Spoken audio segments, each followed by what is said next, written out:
ቻችን በሙዚቃው ዘና እንዳላችሁ ተስፋ እናደርጋለን። ጽዮን መታለች። ቅድም እንደነገርኳችሁ ጽዮን የተለያየ ኤክስፒሪየንሶች አሏት ከዶክተሮች ጋራ በመስራት ወይም ደግሞ የጤና ተቋማት ጋራ በቅርበት በመስራት ኢሚግራንት ፖፑሌሽኑ ወይም ደግሞ ሌሎች እንደዚህ ሰርቪስ የሚያስፈልጋቸው ሰዎች ጋራ በቅርበት ትሰራለችና ጽዮን እንኳን ደህና መጣሽ። እስኪ ራስሽን አስተዋውቂ። ሳም በጣም አመሰግናለሁ ዛሬ ስለጋበዛችሁኝ። አበይ በጣም አመሰግናለሁ። ምንም አይደል ይልመድብሽ። እስኪ ስለራስሽ ንገሪን። ላይክ የት ነው የምትሰሪው እና በዚሁ ቀጥይበት። ላይክ ምንድነው የምትሰሪው? በተለይ ኤክስፒሪየንስሽን ከሌሎች የጤና ተቋማት ጋር አብሮ በመስራት ያለውን ነገር ኤድመንተን ውስጥና በኋላ ደግሞ ስለ ሩጫው እናወራለን። እሺ ያው እንግዲህ ቀድሞ እንደተገለጸው ስሜ ጽዮን ደመቀ ይባላል።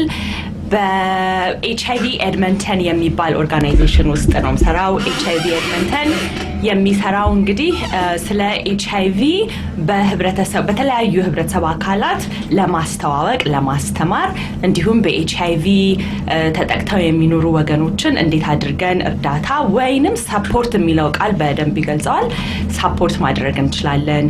በዛ ኤሪያ ነው የምሰራው። ዋናው የስራ መስኬ ከሰርቪስ ሰጪዎች ጋራ እንግዲህ ይሄንንም ቅድም ሰም እንዳልሽው ዶክተሮችን፣ ነርሶችን፣ ሄልዝ ኬር ኤድ ሌሎቹንም ይጠቃልላል። ከነሱ ጋራ ስለ ኤችአይቪ መስራት ተባብሮ በስፔሻሊ በአንዳንድ የህብረተሰብ አካላትና በሄልዝ ኬር ሰጪዎች በህክምና ሰጪዎች መካከል ያለውን ጋፕ ለማጥበብ በሱ ላይ ሪሰርችና ኤጁኬሽን ነው የምሰራው። ሌላው ፖርትፎሊዮዬ በተለይ በአፍሪካ ኮሚዩኒቲዎች ውስጥ ያሉ ከኤችአይቪ ጋር የሚኖሩ ሰዎችን እንዴት አድርገው የተሻለ የጤና ህክምና ማግኘት እንዲችሉ ማድረግ ነው። ያ እንግዲህ ብዙ የተለያዩ ውስጡን ስንመለከተው ብዙ ነገሮች አሉት። እስኪ እዚህ ጋር አቋርጠሽ ያው እኛ ካናዳ ውስጥ መተን ስንኖር ኤችአይቪ የሚመስለን የአፍሪካ ችግር ብቻ ይመስለናል። አፍሪካ ብቻ ጥለነው የመጣ ነው ይመስለናልና ኤችአይቪ ኤድመንተን አለ እንዴ? ወይም ደግሞ የሆነ ካናዳ ውስጥ ኤችአይቪ አለ እንዴ? በጣም ካናዳ ውስጥ እኮ ኤችአይቪ በጣም አለ ግን በብዛት የምናስበው እንደሌለ ነው። ያ ደግሞ ትልቅ ችግር ነው። ልክ ነሽ። እስኪ ላይክ እንደዚህ በቁጥር ልትሰጪን ትችያለሽ ነገር ምን ያህሉ ኢንፌክትድ እንደሆነ ሪፖርት ነገር ካለሽ እንደዚህ ኢንሃንድ ያለሽ ነገር ካለ እባክሽን እስኪ። አንዳንድ ሰው ቁጥር ይወዳል። አዎ ልክ ነሽ በጣም። እንግዲህ አሁን ምን ነው የሚባለው ወደ አልበርታ ውስጥ ብቻ ከ4700 ሰዎች በላይ ከኤችአይቪ ጋር ይኖራሉ። አይ ቲንክ ያ ሞር ይገልጸዋል ከ4700 ሰዎች በላይ። ምክንያቱም ሪፖርቱ የሚደርሰን ዘግየት ያለ ነው። የአንድ 2 ዓመት ያህል ጋፕ አለና እንደዛ ብዬ ላስቀምጠው። ያው እንግዲህ እንደምናውቀው ከሆነ አሁን ኢንሲደንስ ሬቱ ወይም ደግሞ ኒውሊ ኢንፌክትድ ወይም ደግሞ አዳዲስ ኢንፌክትድ የሚሆኑ ሰዎች ቀንሷል። ያው ሌላው ደግሞ ፕሪቫለንስ ሬቱ ወይም ደግሞ ድሮ ኢንፌክትድ የሆኑት ሰዎቹ እየጨመረ ነው ያለው። ያ የሆነበት ምክንያት ደግሞ መድኃኒት በረጅም ጊዜ መድኃኒት መውሰድ ሰዎች ለረጅም ጊዜ ከዚህ በኋላ መኖራቸውና እንደውም አሁን ኤችአይቪ ኖርዝ አሜሪካ ላይ በቃ እንደማንኛውም ክሮኒክ ዲዚዝ ነገር ተብሎ የሚቆጠርበት ሁኔታ አለና እስቲ ስለዛ ምትይ ነገር ካለሽ። ስለዛ ከማለቴ በፊት አንድ ሌላ ነገር ልናገር። አንቺ እኮ በጣም ነው ስለ ኤችአይቪ የምታውቂው። አንቺ ራሱ ይሄንን ኢንተርቪው ልታደርጊ ትችላለሽ ራስሽ ማለት ነው። እና በጣም ደስ ይላል ምክንያቱም ሬሌቫንት የሆነ ጥያቄ ነው የምትጠይቂው። ኦኬ ስለዚህ ስለ ጥያቄው ልመለስ። ምንድን ነበር ጥያቄው? ምልሻ እየጠየኩሽ ነገር ምንድነው? ያው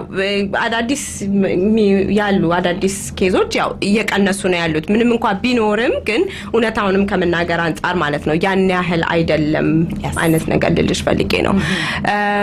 ሌላው ኮንፊደንሻል እንደሆነ አውቃለሁ ግን ያው ከአበሾች ጋራም ከሌላም አፍሪካም ጋራም ጨምረሽ ነው የምትሰሪው አይደለም? yes ምንድነው ዋናው ችግር ብለሽ የምትይው ነገር ምንድነው? እንዲያን ነገር ላይ ስትሰሪ ለአፍሪካውያኖችም ወይም ለአበሻም ችግሩ ዋናው ምንድነው ትያለሽ? ኦኬ ሶ ቅድም እንደገለጽሽው ከኤችአይቪ ጋራ በአዲስ መልኩ የሚጠቃ የሰው ብዛት ሬቱ ቀንሷል። እንደውም እንኳን ካናዳ ውስጥ አይደለም ግሎባሊ ራሱ ሲታይ በጣም ስቴብል እየሆነ ነው። ይሄ እንግዲህ በጣም ጥሩ ነገር ነው። በአዲስ የሚጠቁ ሰዎችን ሬቱን ስቴዲ ማስኬድ በጣም ትልቅ ነገር ነው። ይሄም ሆኖ ግን በጣም በሚያሳዝን ሁኔታ ከአፍሪካ የሚመጡ ኢሚግራንትስ ወይም ሬፊውጂስ እንደው በአጠቃላዩ ኒው ካመርስ አዲስ መጪዎች ብለን ብንላቸው እዚህ ካናዳ ውስጥ ከመጡ በኋላ በኤችአይቪ የመያዝ ነገር ትሬንዱ በጣም ከፍተኛ እየሆነ ሄዷል። አረባክሽ አዎ በጣም የሚያሰጋው ነገር ያ ነው። እንግዲህ ቅድም እንደተባባል ነው ኤችአይቪ ካናዳ ውስጥ አለ እንዴ እስከ ማለት ድረስ እንጠያየቃለን። ነገር ግን ከአፍሪካ የመጡ ወንድም እህቶቻችንን ስንመለከት እዚህ ለምሳሌ የአልበርታን ስታትስ ለመናገር ያህል 2% ብቻ ነን ያለ ነው ከመላው የአልበርታ ፖፑሌሽን ሲታይ። ነገር ግን ከዛ ውስጥ ለኤችአይቪ አዲስ የመያዝ ሬት ማለት ኢንፌክሽን ሬቱ ግን 16% ነው። ይሄንን ለአፍሪካውያን ብቻ? አዎ ይሄንን እኮ ቆም ብለን ብናስበው በጣም የሚያስፈራ ቁጥር ነው። ያ ማለት ደግሞ አፍሪካዊ ስንል በጣም ብዙ ጊዜ ሄትሮሴክሹዋል ነው የምናወራው ማለት ነው። ወንድና ሴት ያለውን ግንኙነት ነው የምናወራው ማለት ነው። እና 16% ልክ ነሽ፣ በጣም ብዙ ነው። እንግዲህ ይሄንን የሚሆነው ያለው 2% ፖፑሌሽን ባለበት ቦታ ነው። ስለዚህ ይሄ አንደኛው ትልቁ ነጥብ ነው። ሁለተኛው ደግሞ ሁሉ ጊዜ ወደ ካናዳ ስንመጣ የተሻለ ህይወትን ፍለጋ፣ የተሻለ ትምህርት፣ የተሻለ ስራ፣ የተሻለ ለልጆቻችን መስጠት የምንችለው ኮምፎርታብል የሆነ ላይፍ ስታይል አስበን ነው የምንመጣው። እዚህ ከመጣን በኋላ በኤችአይቪ የመጠቃቱ ነገር እንደውም ይባስ ብሎ ኤችአይቪ ብዙ በማይወራበት አገር ውስጥ እንደ ሼም ግልት የማፈር ራስን ጥፋተኛ በከፍተኛ ሁኔታ ጥፋተኛ የማድረግ ይሄ ነገር የተከሰተው ከእኔ ጥፋት ነው ብሎ የማመን እነዚህ ነገሮች የኛን ሰዎች እንግዲህ ልበል ሄደው አስፈላጊውን የጤና ህክምና እንዳያገኙ ይገታቸዋል። በእንግሊዘኛው እንግዲህ እነዚህ ነገሮች barrier to health care ነው የምንላቸው። ፐብሊክ ሄልዝ ኤጀንሲ ኦፍ ካናዳ በየአመቱ ያወጣል ሬት። አመለካከታችን ራሱ እየገደበን ነው ማለት ነው። ወይ ደግሞ ወገኖቻችን ሄደው ሰርቪስ እንዳያገኙ እያደረገብን ነው ማለት ነው። ጽዮን እዚህ ላይ የምታደርጉት ነገር አለ? የምታደርጊው ነገር አለ? እስኪ እባክሽን። እንግዲህ ትልቅ ስራ እየተሰራ ነው በአልበርታ በካናዳ በአጠቃላይ እዚህ ላይ ምንድነው አዲስ የመጤዎችን ይሄ በዚህ በሽታ እንዳይጠቁ ለማድረግ እንዳያዙ ለማድረግ ኦሬዲ ደግሞ ከበሽታው ጋራ የሚኖሩትን እንግዲህ ከበሽታው ጋራ ስል ምናልባት በኤችአይቪ እና በኤድስ መካከል ልዩነቶች አሉ። እነሱን ለማብራራት ጊዜ ላይኖረን ይችላል። ግን ከኤችአይቪ ቫይረስ ጋራ ለሚኖሩ ሰዎች ወይንም ደግሞ በኤችአይቪ ቫይረስ ምክንያት በሌላ የጤና ህውከቶች ለተያዙ ሰዎች የሚደረጉ ስፔሻል ልዩ የሆኑ እንክብካቤዎች፣ ልዩ የሆነ የትምህርት አሰጣጥ ዘዴ፣ ልዩ የሆነ ከዶክተር ጋራ የመነጋገር ዘዴዎች አሉ። ይሄ እንግዲህ ትልቁ የኔ የስራ ክፍል ነው። ምንድነው የምናደርገው? ቤዚካሊ መሰረታዊ በሆነ ሁኔታ ሰዎችን ቤታቸው ሄዶ ቪዚት ማድረግ። ለምሳሌ ዶክተራቸው ጋራ ሲመጡ አንድ ኤግዛምፕል ለመስጠት ዶክተራቸው ጋራ ሲመጡ አብሮ መግባት ዶክተሩ ኦፊስ ውስጥ እና ይሄ ነው የሆነው ደግሞ በአንቺ ጥፋት ወይም በአንተ ጥፋት አይደለም፣ ከዚህ ሁኔታ አንጻር ነው። ምናልባት እህት ወንድም ወገን የለሽ ይሆናል ባጠገብሽ። ነገር ግን እኛ እዚህ የምንሰራ ሰዎች እንደ ጓደኛም እንደ ፕሮፌሽናልም ሆነን ይሄን ነገር አብረን ልንወጣው ዝግጁ ነን ብለን እንላለን። ትልቁ ያ ነው። ቅድም የጠቀሽው የመድኃኒት ሁኔታ አለ። መድኃኒት እንግዲህ በእውነቱ ለኤችአይቪ ትልቅ እርዳታን አድርጓል። በጣም ትልቅ እርዳታን አድርጓል። ቫይብረንት የሆነ ማህበረሰቡ ላይ ተሳትፈን ቆንጆ እንዳማረብን ሆነን መኖር የሚቻልበት ጊዜ ነው የመጣው። ስለዚህ መድኃኒት ትልቁ ኮንትሪቢዩሽን አለው። ዋናው ችግር ያለው ምን ላይ ነው? የሰው አመለካከት ላይ። አይ ቲንክ ከዚህ ኢንተርቪው ሌላ ነገር ሰዎች ባያስታውሱ እንዲያስታውሱ የምፈልገው ይሄንን ነገር ነው። ችግሩ ያለው የሰው አመለካከት ላይ ነው። ይሄንን ስል ምን ማለቴ ነው? ስቲግማ እና ዲስክሪሚኔሽን በጣም ትልቅ ቦታ አለው። ስለዚህ ያንን ነገር መቅረፍ፣ ስለዛ ነገር ማወቅና መማር እና ሰዎችን አለማግለል ትልቅ ሚና ይጫወታል።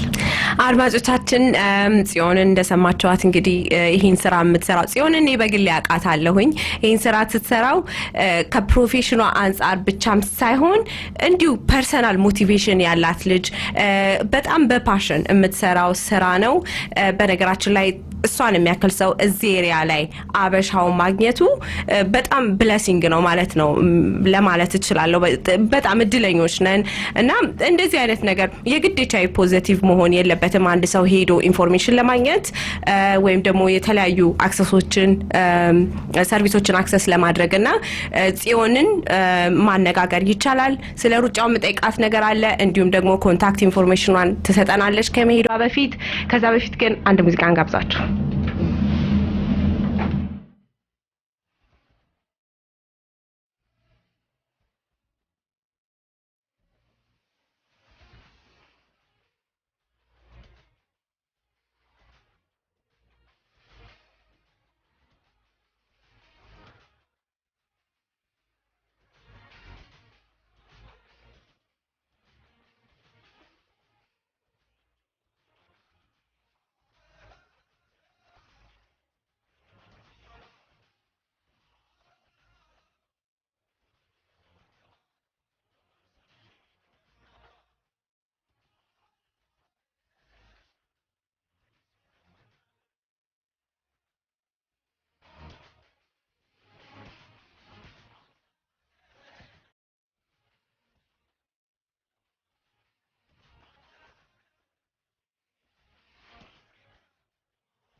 ጽዮን ቀልድ እየነገረችኝ ነበር። አድማጮቻችን እባክሽን ለአድማጮቻችን ብታካፊልኝ በጣም ደስ ይለኛል። ያሁን ቀልድ እንግዲህ እንደዚህ ነው የሆነው። ያው ስለ HIV ነበር የምንነጋገረው በረፍቱ ጊዜና ሰውየው HIVን ሌሎችንም እንደዚሁ ሴክሹዋሊ ትራንስሚትድ የሆኑ ኢንፌክሽኖችን ለመከላከል ያው ወሊድንም ለመቆጣጠር ኮንዶም ይሰጣቸውና በዚህ ተጠቀሙ ይባላሉ። እዛ ጤና ጥበቃ ውስጥ ያሳዩአቸዋል እንዴት እንደሚጠቀሙ ሁሉን ነገር ያሳዩአቸውና ሰውየው ይሄዳሉ። ከጥቂት ወራት በኋላ ይመለሱና ሲታይ ባለቤታቸው አርግዘዋልና እንዴ አባቴ ይሄ ነገር እኮ ሁሉ ጊዜ መጠቀም አለበት ተብለው ነበር እንዴ ልጄ እኔ ተጠቅሜያለሁኝ ሁሉ ጊዜ እንዴ ታዲያ ይሄ እንዴት ሊሆን ይችላል? አሁን እኮ እንደው በሽታ እንኳን ቢኖር ይጋባል ኢንፌክሽን ምናምን ሲባሉ እንዴ እኔ ሁሌ አርግ ብለኸኝ ሁሌ አርጋለሁኝ እንዴ እንዴት ሁሌ ነው ሁሌ ከሌላ ልቃትም አላቅም አሉ እንዴ ሁሌ ያው እንዴ መታጠቢያ ቤትስ ለሽንቶ ሲሄዱ እንዴት ሆነ? አይ ለሷማ ቀዳዳ በጅችላታል። አይ ከሊማጭ መቼም አድማጮቻችን ኮንዶም ላይ የተቀለደ ብዙ ቀልዶች አሉ። አብይስ የምታውቀው ቀልድ የለም ኮንዶም በተመለከተ? እኔ ኮንዶምን በተመለከተ ከኮንዶም ውጪ ቦክር ይችላል። አንተ ደግሞ እንደዚህ አይነት ጨዋታውን ሊያፖይድ እንዳረክ ነው። እሺ አይ ኢትዮጵያ ኔትወርክ እና መብራት በመጥፋት እንዲሁም ውሃ አይ ቲንክ ሰዎቹ ትንሽ መማረር ጀመሩ መሰለኝ ብዙ ጊዜ ማለት ነውና የከፋቸው ሰዎች ፌስቡክ ላይ ምን ጽፈው አየሁ እዛ ማዶ ኔትወርክ እንጅሩ እዚህ ማዶ ኔትወርክ እንጅሩ የኔማ ቴሌ ይድፋ ባጭሩ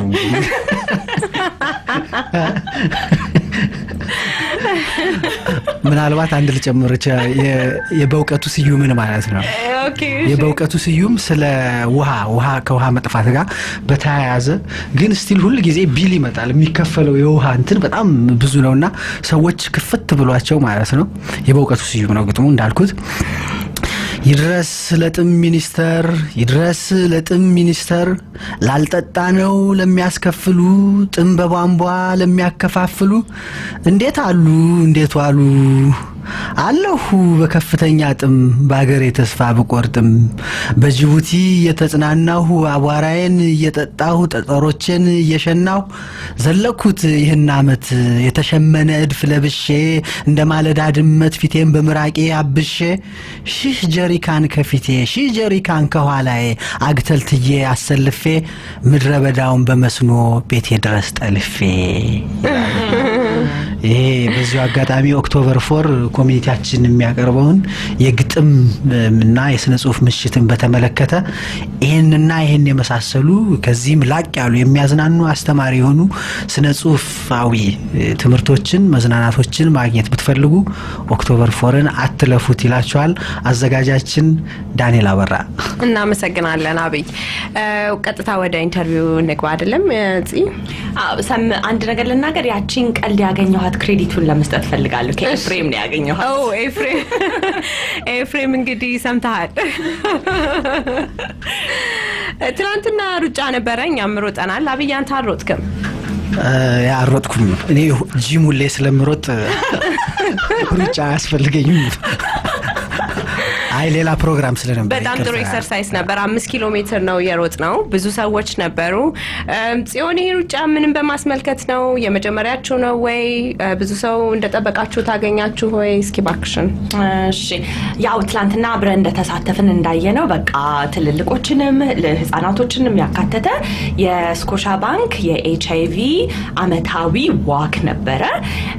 እንግዲህ እንዳልኩት አመታዊ ነው። ስለዚህ በየአመቱ ሴፕቴምበር ላይ ይሄንኑ በጎ ምግባር አስመልክቶ ዋክ ይዘጋጃል። ይሄኛው የእግር ጉዞ ለምንድነው ወይም ጥቅሙ ምንድነው? አንደኛ ነገር ገንዘብ ሬዝ እናደርጋለን ያንን በተመለከተ።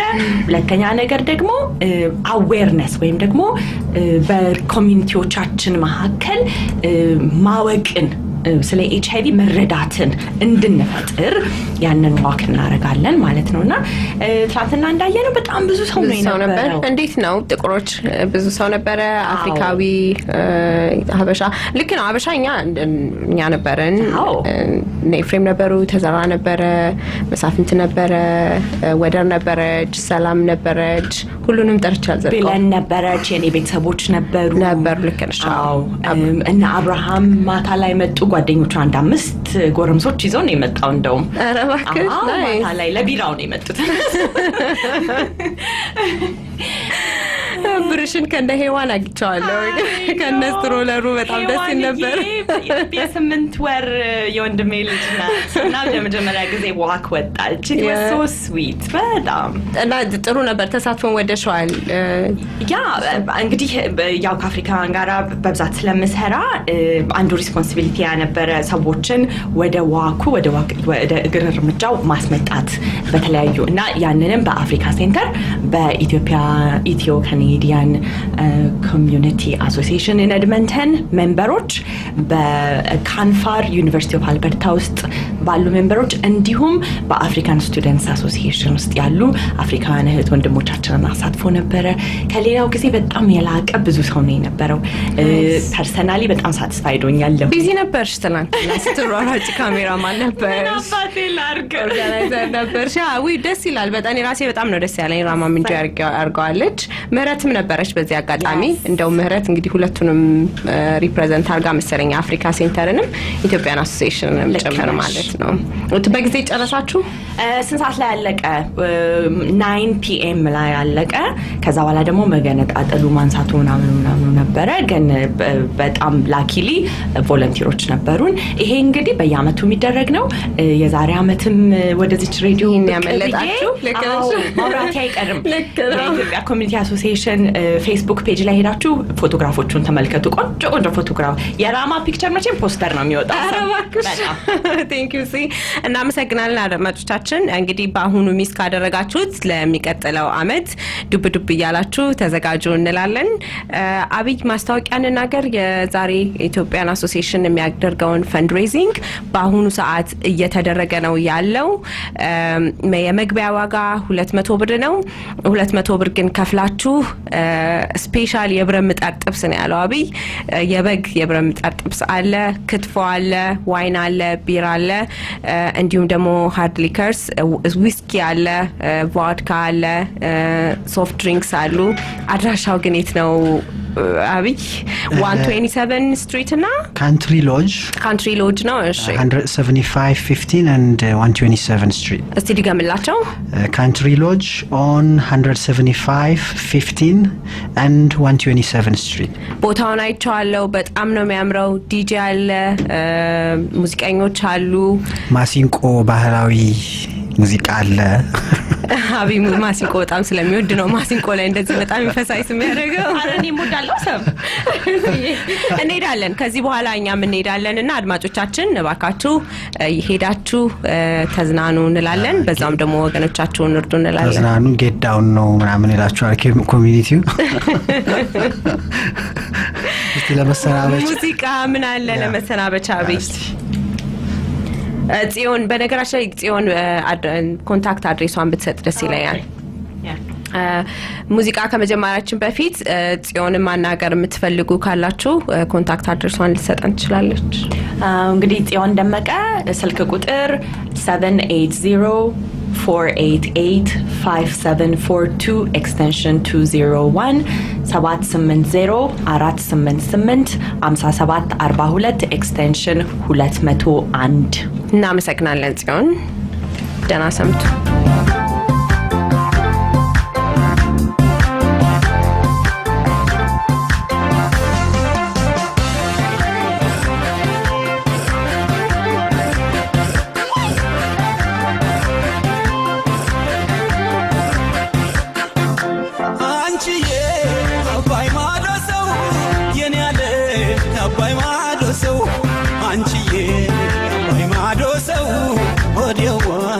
ሲያመርጫዋተዋ አንቺዬ አባይ ማዶ ሰው የኔ ዓለም የአባይ ማዶ ሰው የኔ ዓለም የአባይ ማዶ ሰው ወዲዋ ሲያምር ጨዋታው ሲያምር ጨዋታው ለተላመደው ሲያምር ጨዋታው ለቀረው ሰው ሲያምር ጨዋታው ማር ነው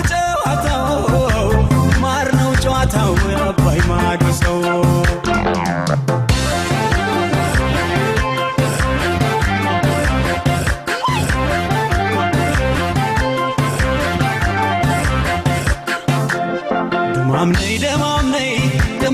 ደማምነይ የተግደረደርሽ አስቸግረሽ